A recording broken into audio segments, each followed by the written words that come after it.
everybody, here we go with part 2. The older matters which had made the sculptor's dream and bas-relief so significant to my uncle formed the subject of the second half of his long manuscript.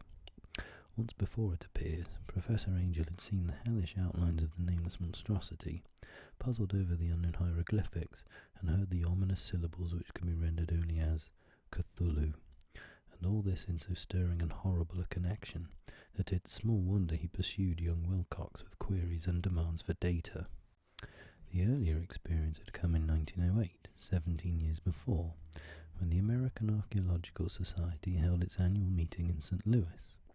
Professor Angel, as befitted one of his authority and attainments, had had a prominent part in all the deliberations, and was one of the first to be approached by the several outsiders who took advantage of the convocation to offer questions for correct answering and problems for expert solution.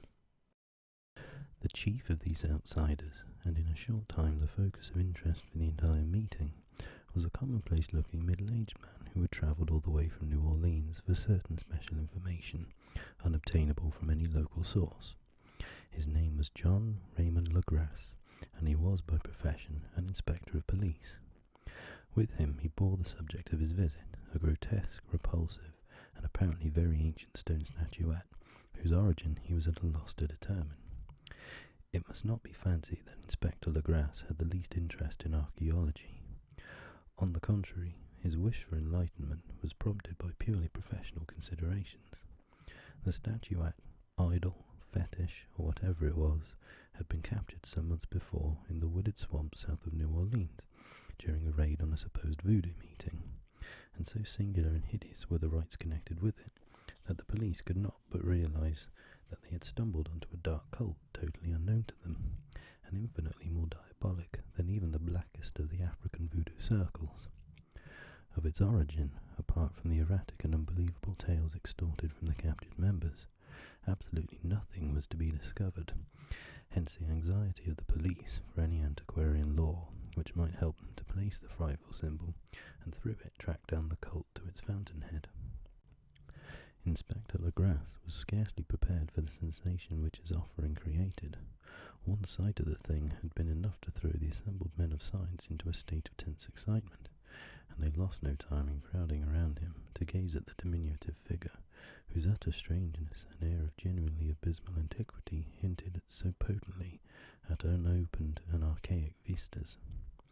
No recognized school of sculpture had animated this terrible object, yet centuries and even thousands of years seemed recorded in its dim and greenish surface of unplaceable stone. The figure, which was finally passed slowly from man to man for close and careful study, was between 7 and 8 inches in height, and of exquisitely artistic workmanship. It represented a monster of vaguely anthropoid outline, but with an octopus-like head whose face was a mass of feelers, a scaly, rubbery-looking body, prodigious claws on hind and forefeet, and long, narrow wings behind. This thing, which seemed instinct with a fearsome and unnatural malignancy, was of a somewhat bloated corpulence, and squatted evilly on a rectangular block or pedestal covered with undecipherable characters. The tips of the wings touched the back edge of the block, the seat occupied the centre, whilst the long curved claws of the doubled-up crouching hind legs gripped the front edge and extended a quarter of the way down toward the bottom of the pedestal. The cephalopod head was bent forward, so that the ends of the facial feelers brushed the backs of huge forepaws, which clasped the croucher's elevated knees. The aspect of the whole was abnormally lifelike, and the more subtly fearful because its source was so totally unknown. Its vast, awesome, and incalculable age was unmistakable, yet not one link did it show with any known type of art belonging to civilization's youth, or indeed to any other time. Totally separate and apart, its very material was a mystery, for the soapy greenish-black stone with its golden or iridescent flecks and striations resembled nothing familiar to geology or mineralogy.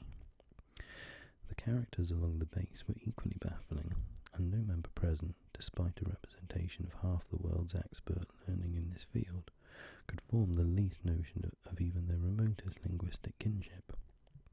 They, like the subject and material, belonged to something horribly remote and distinct from mankind as we know it, something frightfully suggestive of old and unhallowed cycles of life in which our world and our conceptions have no part. And yet, as the members severally shook their heads and confessed defeat at the inspector's problem, there was one man in that gathering who suspected a touch of bizarre familiarity in the monstrous shape and writing, and who presently told with some diffidence of the odd trifle he knew.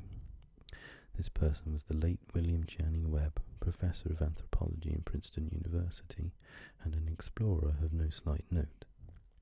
Professor Webb had been engaged 48 years before in a tour of Greenland and Iceland in search of some runic inscriptions which he failed to unearth, and whilst high up on the West Greenland coast had encountered a singular tribe or cult of degenerate Eskimo, whose religion, a curious form of devil worship, chilled him with its deliberate bloodthirstiness and repulsiveness.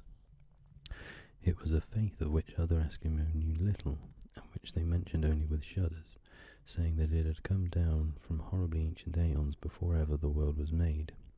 Besides nameless rites and human sacrifices, there were certain queer hereditary rituals addressed to a supreme elder devil, or Tornasuk, and of this Professor Webb had taken a careful phonetic copy from an aged Angakok, or wizard priest, expressing the sounds in Roman letters as best he knew how. But just now of prime significance was the fetish which this cult had cherished, and around which they danced when the aurora leaped high over the ice cliffs. It was, the professor stated, a very crude bas-relief of stone, comprising a hideous picture and some cryptic writing. And so far, he could tell, it was a rough parallel in all essential features of the bestial thing now lying before the meeting.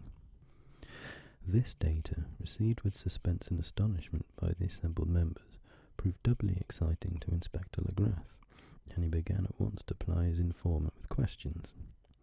Having noted and copied an oral ritual among the swamp cult worshippers his men had arrested, he besought the professor to remember as best he might the syllables taken down amongst the diabolist Eskimo. There then followed an exhaustive comparison of details, and a moment of really awed silence, when both detective and scientist agreed on the virtual identity of the phrase common to two hellish rituals so many worlds of distance apart. What, in substance, both the Eskimo wizards and the Louisiana swamp priests had chanted to their kindred idols was something very like this, the word divisions being guessed at from traditional breaks in the phrase as chanted aloud: Funglui Muglunaf Cthulhu Urlia Wagarnagel Ftagan.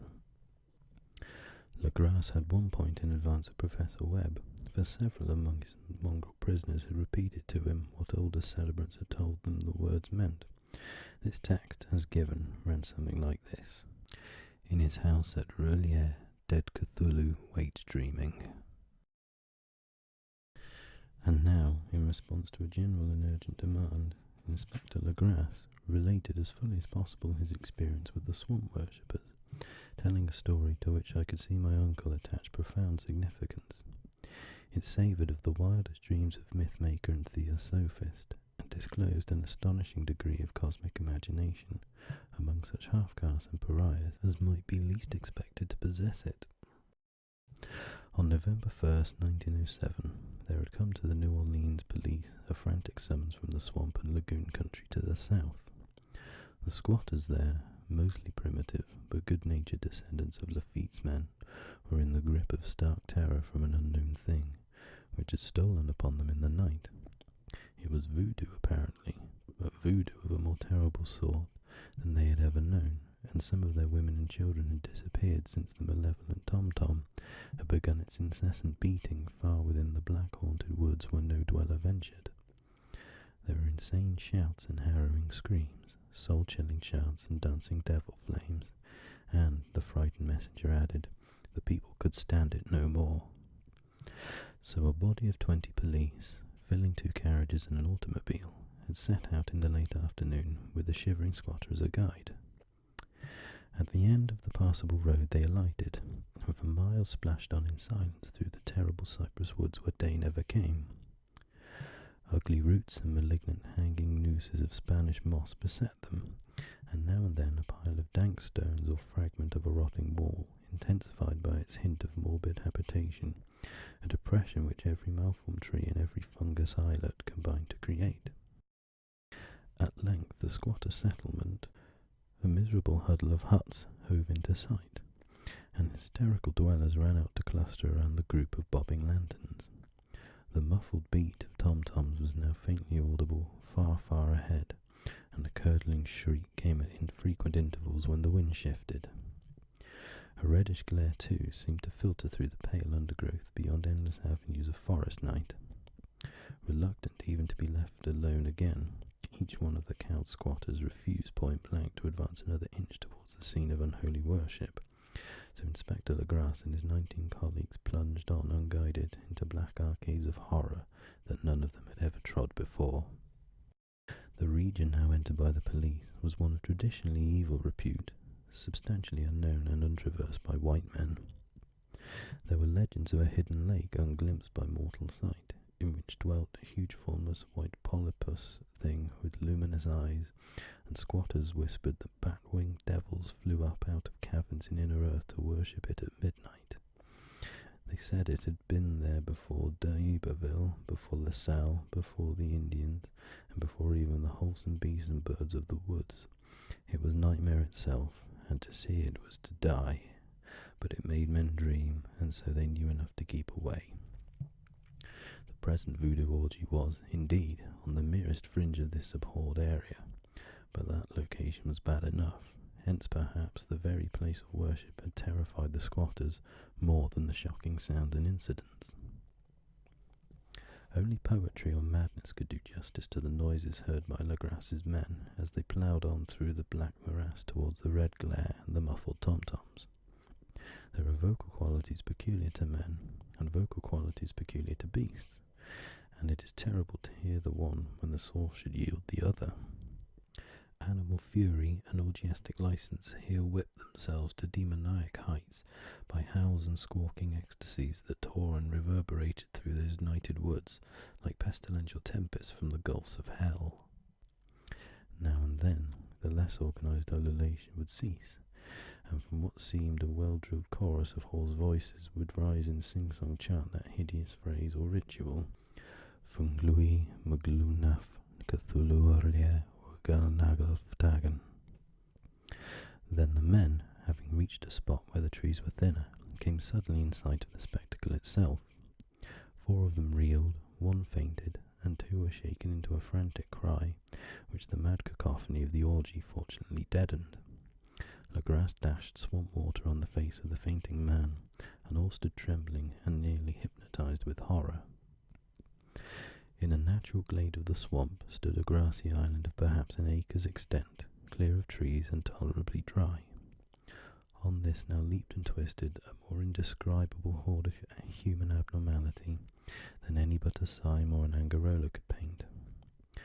Void of clothing, this hybrid spawn were braying, bellowing and writhing about a monstrous ring-shaped bonfire, in the centre of which, revealed by occasional rifts in the curtain of flame, stood a great granite monolith some 8 feet in height, on top of which, incongruous with its diminutiveness, rested the noxious carven statuette. From a wide circle of 10 scaffolds sat at irregular intervals with the flame-cut monolith as a centre hung, head downward, the oddly marred bodies of the helpless squatters who had disappeared. It was inside this circle that the ring of worshippers jumped and roared, the general direction of the mass motion being from left to right in endless bacchanal between the ring of bodies and the ring of fire. It may have been only imagination, and it may have been only echoes which induced one of the men, an excitable Spaniard, to fancy he heard antiphonal responses to the ritual from some far and unillumined spot deep within the wood of ancient legendary and horror. This man, Joseph de Galvez, I later met and questioned, and he proved distractingly imaginative. He indeed went so far as to hint of the faint beating of great wings, and of a glimpse of shining eyes and a mountainous white bulk beyond the remotest trees, but I suppose he had been hearing too much native superstition. Actually, the horrified pause of the men was of comparatively brief duration. Duty came first, and although there must have been nearly 100 mongrel celebrants in the throng, The police relied on their firearms and plunged determinedly into the nauseous rout. For 5 minutes the resultant din and chaos were beyond description. Wild blows were struck, shots were fired, and escapes were made, but in the end Legrasse was able to count some 47 sullen prisoners, whom he forced to dress in haste and fall into line between 2 rows of policemen. 5 of the worshippers lay dead, and 2 severely wounded ones were carried away on improvised stretchers by their fellow prisoners. The image on the monolith, of course, was carefully removed and carried back by Legrasse. Examined at headquarters after a trip of intense strain and weariness, the prisoners all proved to be men of a very low, mixed-blooded, and mentally aberrant type. Most were seamen, and a sprinkling of Negroes and mulattoes, largely West Indians or Brava Portuguese from the Cape Verde Islands, gave a colouring of voodooism to the heterogeneous cult.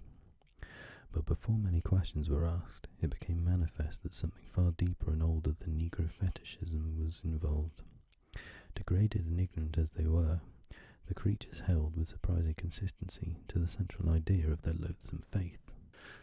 They worshipped, so they said, the great old ones who lived ages before there were any men, and who came to the young world out of the sky. Those old ones were gone now, inside the earth and under the sea, but their dead bodies had told their secrets in dreams to the first men, who formed a cult which had never died. This was that cult, and the prisoners said it had always existed, and always would exist, hidden in distant wastes and dark places all over the world, until the time when the great priest Cthulhu, from his dark house in the mighty city of Earlier, under the waters, should rise and bring the earth again beneath his sway. Some day he would call, when the stars were ready, and the secret cult would always be waiting to liberate him. Meanwhile, no more must be told.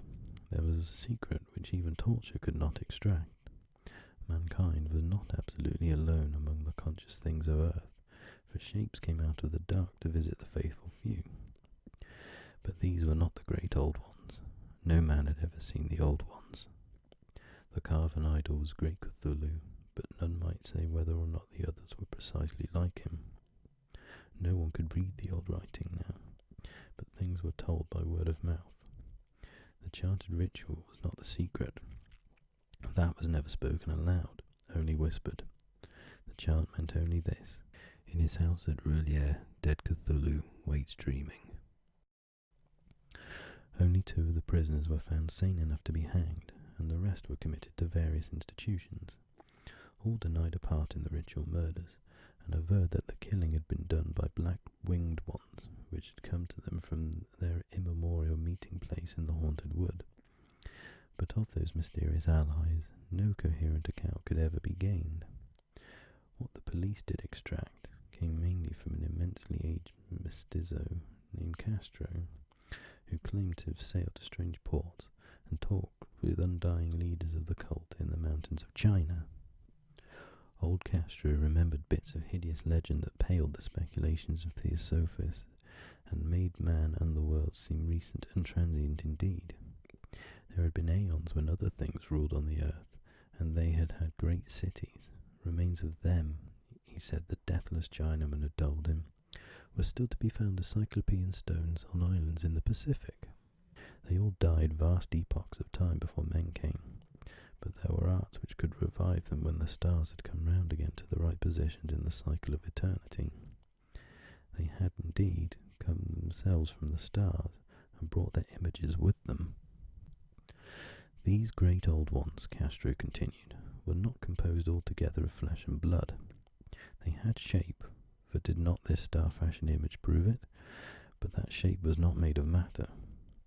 When the stars were right, they could plunge from world to world through the sky, but when the stars were wrong, they could not live.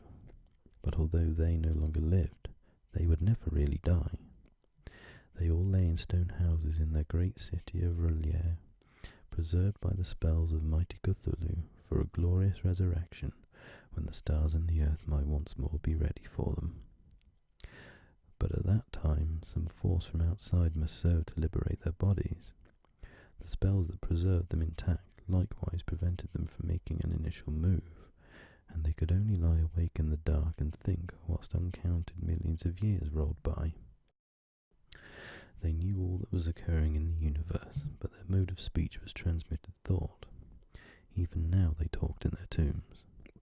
When after infinities of chaos the first men came, the great old ones spoke to the sensitive among them by moulding their dreams, for only thus could their language reach the fleshy minds of mammals.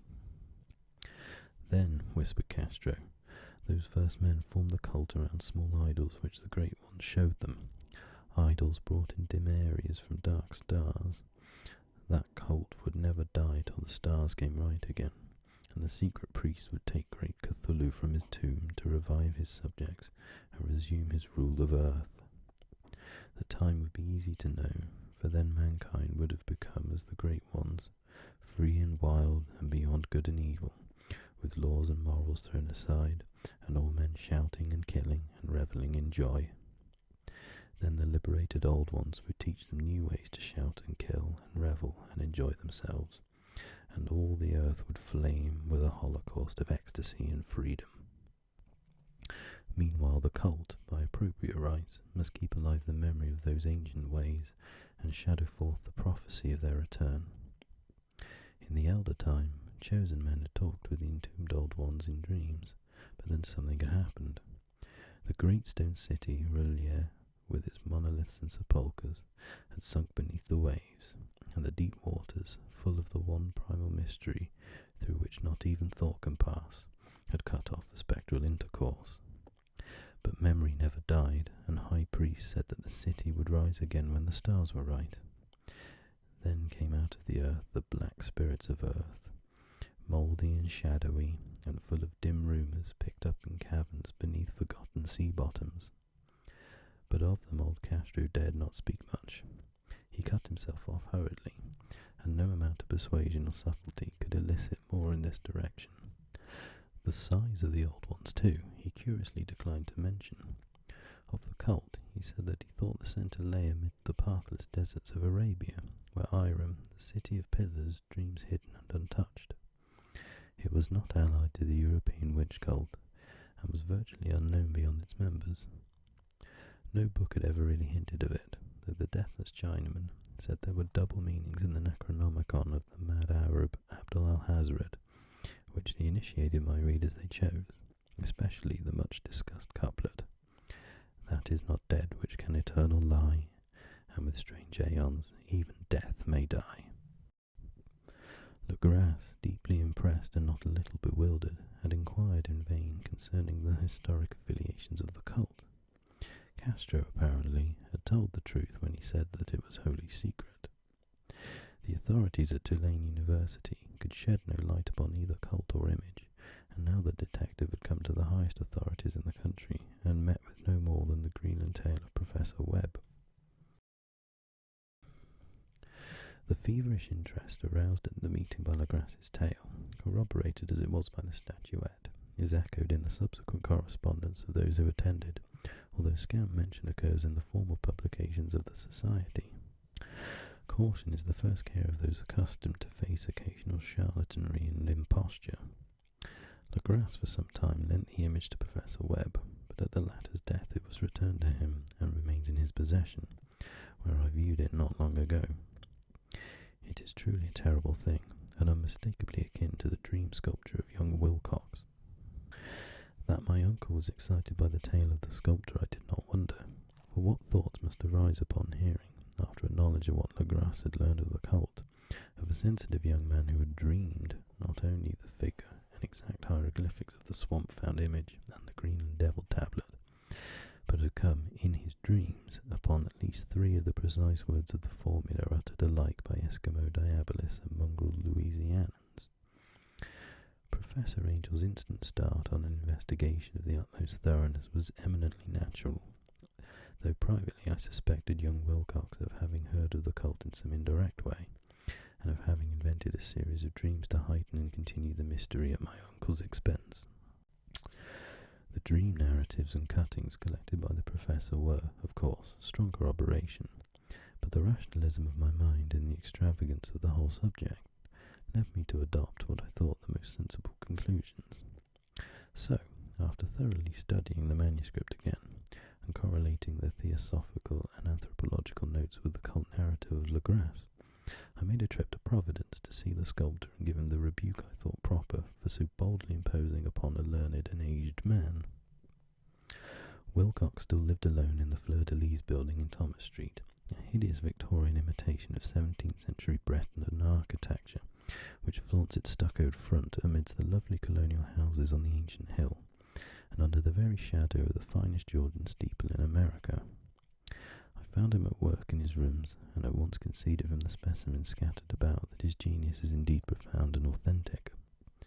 He will, I believe, sometime be heard from as one of the great decadents, for he is crystallized in clay, and will one day mirror in marble those nightmares and fantasies which Arthur Machen evokes in prose, and Clark Ashton Smith makes visible in verse and in painting. Dark, frail, and somewhat unkempt in aspect, he turned languidly at my knock, and asked me my business without rising. When I told him who I was, he displayed some interest, for my uncle had excited his curiosity in probing his strange dreams, yet had never explained the reason for the study. I did not enlarge his knowledge in this regard, but sought with some subtlety to draw him out. In a short time I became convinced of his absolute sincerity, for he spoke of the dreams in a manner none could mistake. They and their subconscious residuum had influenced his art profoundly, and he showed me a morbid statue whose contours almost made me shake with the potency of its black suggestion. He could not recall having seen the original of this thing except in his own dream bas-relief, but the outlines had formed themselves insensibly under his hand. It was, no doubt, the giant shape he had raved of in delirium. That he really knew nothing of the hidden cult, save from what my uncle's relentless catechism had let fall, he soon made clear, and again I strove to think of some way in which he could possibly have received the weird impressions. He talked of his dreams in a strangely poetic fashion, making me see with terrible vividness the damp cyclopean city of slimy green stone, whose geometry, he oddly said, was all wrong, and hear with frightened expectancy the ceaseless half-mental calling from underground, Cthulhu vertaken, Cthulhu vertaken. These words had formed part of that dread ritual which told of dead Cthulhu's dream vigil in his stone vault at Roulier, and I felt deeply moved despite my rational beliefs. Wilcox, I was sure, had heard of the cult in some casual way, and had soon forgotten it amidst the mass of his equally weird reading and imagining. Later, by virtue of its sheer impressiveness, it had found subconscious expression in dreams, in the bas-relief, and in the terrible statue I now beheld, so that his imposture upon my uncle had been a very innocent one. The youth was of a type, at once slightly affected and slightly ill-mannered, which I could never like, but I was willing enough now to admit both his genius and his honesty. I took leave of him amicably, and wished him all the success his talent promises. The matter of the cult still remained to fascinate me, and at times I had visions of personal fame from researches into its origin and connections. I visited New Orleans, talked with Legras and others of that old-time raiding party, saw the frightful image, and even questioned such of the mongrel prisoners as still survived. Old Castro, unfortunately, had been dead for some years. What I now heard so graphically at first hand, though it was really no more than a detailed confirmation of what my uncle had written, excited me afresh, for I felt sure that I was on the track of a very real, very secret, and very ancient religion whose discovery would make me an anthropologist of note. My attitude was still one of absolute materialism, as I wish it still were, and I discounted with almost inexplicable perversity the coincidence of the dream notes and odd cuttings collected by Professor Angel. One thing I began to suspect, and which I now fear I know, is that my uncle's death was far from natural. He fell on a narrow hill street, leading up from an ancient waterfront swarming with foreign mongrels, and after a careless push from a Negro sailor.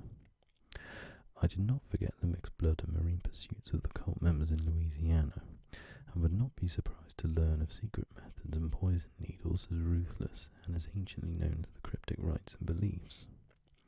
Legras and his men, it is true, have been let alone, but in Norway a certain seaman who saw things dead. Might not the deeper inquiries of my uncle after encountering the sculptor's data have come to sinister ears. I think Professor Angel died because he knew too much, or because he was likely to learn too much. Whether I shall go as he did remains to be seen, for I have learned much now. Okay everybody, that's the end of part 2. If you're enjoying this series and want to support me in the channel, please like and subscribe. And if you're feeling very generous, please check out my Bandcamp, which is linked in the description box below. Part 3 will be up very shortly, so until then, take care of yourselves, and I'll see you next time. Bye.